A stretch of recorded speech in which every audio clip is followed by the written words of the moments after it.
Assalamualaikum warahmatullahi wabarakatuh. Perkenalkan, nama saya Fitri Alizah. Saya dari Prodi Pendidikan Agama Islam Fakultas Tarbiyah dari kelas 3D. Dalam video ini saya akan mempresentasikan dari tugas mata kuliah, yaitu model dan strategi belajar mengajar, yaitu tentang teori belajar kognitivisme dan teori belajar humanisme. Yang pertama yaitu ada teori belajar kognitivisme. Istilah kognitif berasal dari kata cognition, artinya adalah pengertian dan mengerti.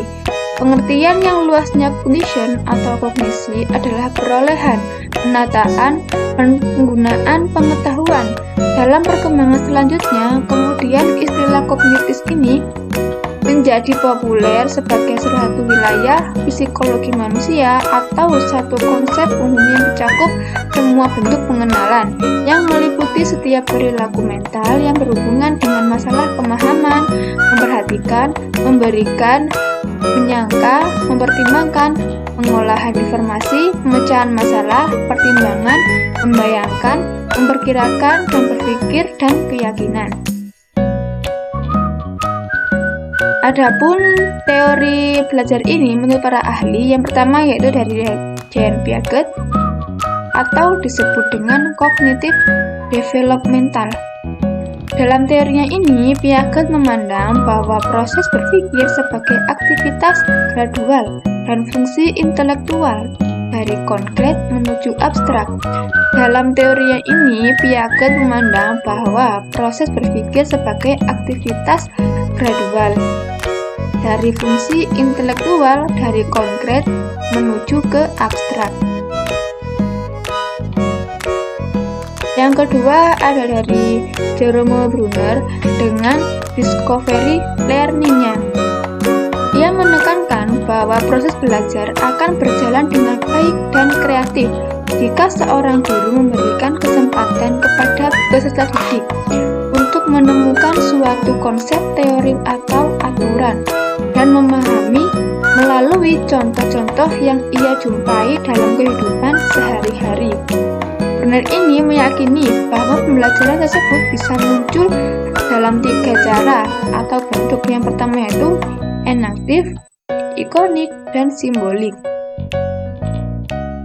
Yang ketiga ada dari David Ausubel. Konsep teori kognitif dari David ini mengutamakan kegiatan pembelajaran yang bermakna. Ia membagi belajar yang bermakna dalam 2 jenis, yaitu belajar bermakna dan belajar menghafal. Yang pertama, belajar bermakna. Dalam hal ini, belajar yang bermakna dapat diartikan sebagai sebuah proses belajar yang dimana informasi baru itu selalu dikaitkan dengan suatu pemahaman yang sudah dimiliki oleh seorang yang sedang belajar. Yang kedua, belajar menghafal. Belajar menghafal ini suatu kegiatan yang dimana peserta didik ini berusaha untuk menerima dan memahami suatu materi pembelajaran yang telah diberikan oleh gurunya atau dari materi pembelajaran yang dibaca seperti buku. Dan contoh dari teori belajar ini yang pertama yaitu bisa ditujukan ketika seorang sedang belajar membangun sebuah ide dan memecahkan sebuah masalah. Yang kedua yaitu guru ketika menggunakan bahasa yang mudah dipahami oleh peserta didik serta memberi ruang bagi mereka untuk saling berbicara serta diskusi dengan teman-temannya. Yang ketiga yaitu meminta siswa untuk merefleksikan pengalaman mereka melalui pembuatan jurnal atau laporan harian tentang kegiatan apa saja yang mereka lakukan.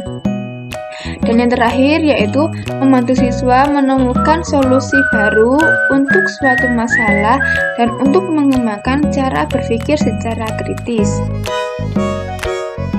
Yang kedua yaitu teori belajar humanisme.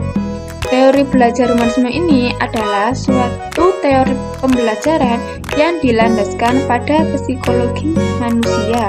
Teori ini memfokuskan pada pengembangan diri individu dengan cara yang sesuai potensi diri sendiri, mengamati dan menilai diri dari kacamata si perilaku. Teori ini mendorong seseorang untuk mengembangkan bakat dan potensinya hingga mampu mengenali dirinya sendiri. Adapun teori humanisme ini menurut para ahli, yang pertama dari Arthur Jones, ia mengemukakan bahwa pembelajaran merupakan suatu kegiatan yang dapat dilakukan di mana saja dan dapat menghasilkan sesuatu bagi diri seseorang itu. Baginya, seorang pendidik itu tidak diperbolehkan atau memaksa seseorang untuk mempelajari sesuatu yang tidak disukai dan tidak diminati. Yang kedua, ada pendapat dari Carl Rogers. Ia mengemukakan bahwa pembelajaran merupakan proses untuk saling memahami antara guru dan muridnya, hingga guru tahu apa yang dibutuhkan oleh muridnya tanpa ada paksaan ataupun ketidaksepemahaman antara keduanya, sehingga bisa dijadikan pembelajaran sebagai pengalaman seseorang dalam prosesnya.